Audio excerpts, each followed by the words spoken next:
Imagine leaving your entire life behind to build a full house in the middle of the forest without any prior experience. A family decided to take on this adventure and build their dream home. This family loves forests deeply, and they had always dreamed of having a house there. They truly decided to construct an entire wooden house in the heart of the forest without any external help, from the foundations all the way to the house of their dreams. The big question is, will they be able to overcome all the challenges that the forest will throw at them? Let's find out together. But before we begin, don't forget to subscribe to the channel. Now, let's get started. The first thing they did was choose the spot where they would build their house, which was an empty plot surrounded by trees on all sides. Once they determined the area for the house, the excavator arrived and started digging the site. After the excavation was completed, the concrete mixer came to pour concrete into the house's foundational basis. The concrete flowed down a long hose that reached the ground. The father held it while the children helped guide the cement into the wooden molds. After they installed the insulating molds, and as we mentioned in the previous video, these molds are extremely important for anyone thinking of building a house or any project in general, because they insulate against heat and moisture, effectively separating the entire house from the surrounding environment. After installing the insulating molds, they filled them completely with concrete so that they would transform into a strong, solid structure for the house. Once the molds were finished, they brought a waterproofing sheet and placed it on the exterior of the molds to provide full protection against moisture. They then returned to the foundation and brought a compaction machine to level and compress it. They covered the foundation with white panels, and on top of these panels, they installed a heating system. This system consisted of thin pipes carrying hot water underground.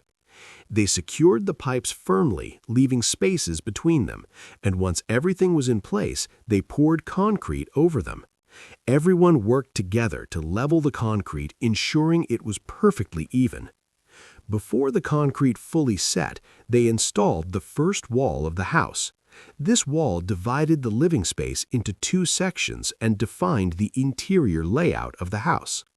After finalizing the design they wanted for the house, they installed wide, sturdy beams that would serve as the base for the ceiling.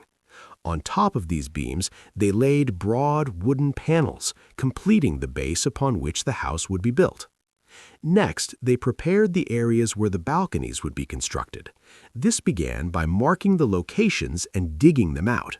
They then built columns to pour concrete into, and once the concrete had dried, they removed the wooden forms, revealing the strong, solid columns. Afterward, they filled all the openings they had previously made, leaving only a small part of the columns visible. On top of the columns, they built a wooden structure to serve as the base for the balcony. After that, they brought the wood they would use to construct the house, which consisted of peeled, pre-cut logs ready to be used. These logs were heavy and difficult to move, so they specifically marked and positioned them to know exactly where to place them. Once they finished the walls of the house, they needed to treat the entire exterior of the house with fire. Not to burn it, but for a very important process called wood charring. This process creates a protective layer on the outer surface of the wood, making it resistant to mold and insects, while also strengthening it and protecting it from the effects of weather. After completing the charring process, they moved on to installing the roof, which they constructed in a triangular shape. They enclosed the house from all sides and placed beams on top of the panels they had fixed with nails. They extended these beams to the edges of the roof, leaving spaces between each one, and secured them firmly with nails. Once the roof was finished, they immediately applied an insulating material between the wood to protect the house from rainwater and also to insulate against heat and sound. On top of this insulating layer, they installed boards, either OSB or plywood panels, which are highly compressed wood boards similar to regular wood. These panels are made from multiple layers of thin wooden sheets, giving them extra strength.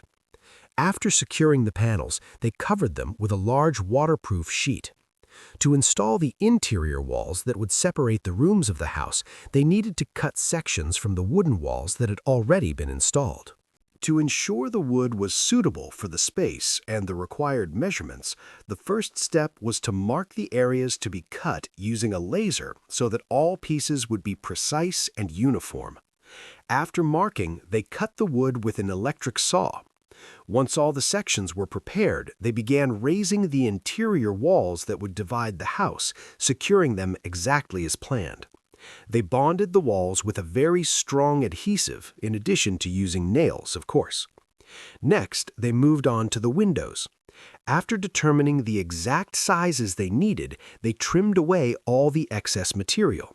They then continued working on the interior framework of the house, gradually making the structure whole. One person worked on the lighting by cutting a piece of wood from the wall to fit another piece of wood, leaving a small opening to safely install the fixture. Meanwhile, the third team member applied insulating material to the wooden logs to make them sturdier. Winter had already begun, so they immediately installed the metal roof panels. This task was handled by twins who worked with high precision, securing the panels firmly in place. Of course, like any house, the building required electricity to be livable.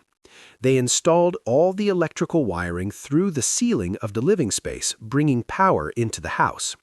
Inside, they secured the wires within protective conduits using staples to prevent them from moving and to ensure there would be no issues. Now they are installing the window frames, which consist of metal frames fitted with wooden inserts. They place the metal frame into the wall and secure the wooden parts with nails. In the end, only the cross-section is visible. However, there is a small gap above the frame between the wall and the window, which they filled with insulating fibers. After that, they installed the glass windows. But it didn't stop there. They also installed interior windows inside the house. Meanwhile, they were working on the fireplace area, which would be located in the center of the house, and they also shaped a curved section inside the doorway. They then installed tree trunks, which were very rough, so the house couldn't be lived in at this stage. To prepare them, the twins processed all the tree trunks used throughout the house with a smoothing machine. Once the surfaces were smooth, they applied 4 layers of a coating that not only made the trunks shine, but also protected the wood. The first lighting in the house was installed in the living room, 2 bedrooms, the storage room, and the boiler room. Now they began sealing all the gaps between the tree trunks using brown foam to ensure proper insulation and protection from drafts.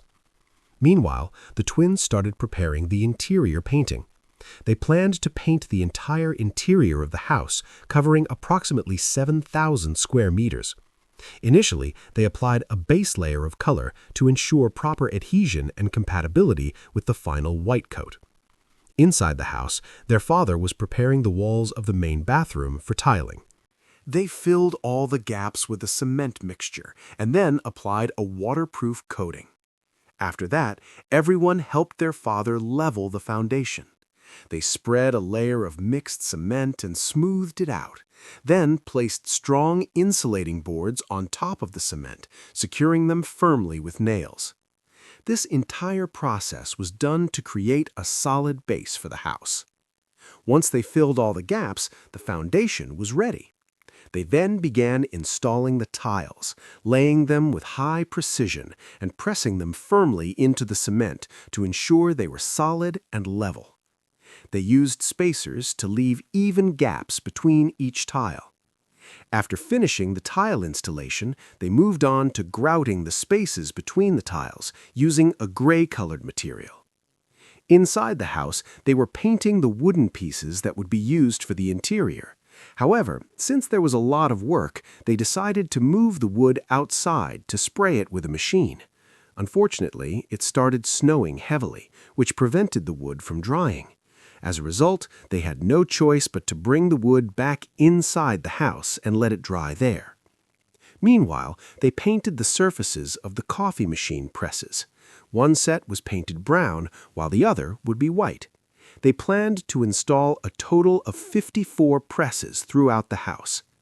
At the same time, they installed the wiring for the coffee machine and adjusted it using a technique that not only allows them to turn the lights on and off, but also to control the brightness level of the lighting. They also installed the entrance lighting, connecting all the lights to a single switch.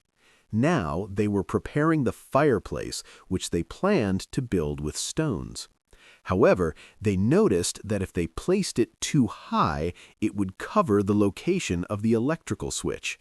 To solve this, they created a cutout for the fireplace and built a wooden section to accommodate the switch, securing it in place. Next, they installed a metal mesh around the base of the fireplace and covered the wall and base with a cement mixture, waiting for it to dry. Afterward, they carefully placed stones around the fireplace with great precision.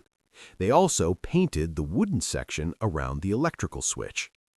In another area, Joyce was installing the windowsill using adhesive and nails to ensure it was strong and stable. She positioned it carefully and slowly to make sure it was level and aligned perfectly with the window frame. Currently, they were working on decorating the living room with wooden elements arranged in triangular shapes. After much consideration, they decided to design it like a mountain. The top section would be painted white to resemble snow, a blue strip would represent a river, and the last panel would be green to represent trees. They would also use brown and gray panels matching the color of the stones and soil. The final result would look truly impressive. They continued working on the living room decor, and when it came to the windows, they installed very stylish frames, relocating some to different positions. They repeated this process for all the windows in the house, ensuring consistency and elegance. They also installed the interior doors with hinges and locks. Any gaps between the walls and the columns were covered with wood, which greatly improved the overall appearance of the house. For every wooden piece they cut, they measured it very carefully to ensure it fit perfectly in its designated spot and integrated seamlessly into the house without any issues. Next, they moved on to the staircase. They wanted to build a supporting framework which required a lot of focus, especially when cutting the wood. Each piece had to be cut precisely from the wooden panels to match the other pieces so that they would fit perfectly with the steps. Once completed, they installed all the stair treads, which aligned perfectly, giving the staircase a uniform and excellent final look. After securing the stair treads firmly, the next step was to reduce moisture in the floor. First, they cleaned the surface with acetone, then applied a moisture-resistant coating and sealed any possible entry points where water could come in from outside. Once that was finished, the father and his children began installing the floor panels together, making sure every board was properly fitted. Meanwhile, their youngest sibling was working on something entirely different, installing the back door, while the older sibling installed a wardrobe door. Each of them contributed their own touch to the heart of the house. Of course, they also installed the door frames, cutting them with high precision and securing them firmly with nails. They completed all the frames as well as the wooden elements they had been using to decorate the house, adjusting everything perfectly. With that done, they were ready for the next step. The first task inside the house was tiling the bathroom. Joe mixed the cement, spread it carefully, and began installing the tiles from the bottom up. He made sure to leave proper spacers and even created a special recessed area for shampoo and other toiletries. Meanwhile, his children were working on building the stone fireplace. Returning to Joe, once the cement had dried, he filled the gaps with putty and used light colors in the bathroom to create a sense of spaciousness. At the same time, the children continued constructing the fireplace, which required a lot of effort and careful attention since the stone pieces varied in size. Once completed, they cleaned the stones with concentrated acid, followed by thorough rinsing with water to ensure all the acid was removed. Next, they installed a wood-burning fireplace along with its chimney system to exhaust smoke. This particular room would later be prepared as a storage area for food, vegetables, and all other supplies they would use in the house. The first thing they did was install shelves to make the most of the room's space. After mounting the wooden supports for the shelves, they brought the wooden boards and secured them firmly with nails, continuing this process along all the walls. They adjusted and moved the boards as needed to fit perfectly in their designated spots. The best part of the whole project was how the entire family helped each other, with each member complementing the other's work. During the finishing touches, the siblings assembled the drawers themselves, tested them, and completed the rest of the base structures together. They also installed a staircase in a different color, finishing it very quickly. Every little while, they would complete a section of the foundation or furniture together. Each pair of family members worked on one section of the house at a time. They finished the kitchen base and installed their kitchen, which was very spacious and allowed plenty of natural sunlight to enter, proving that their choice of location was perfect. Of course, they didn't leave the kitchen without a countertop. Instead of a traditional marble top, they poured concrete.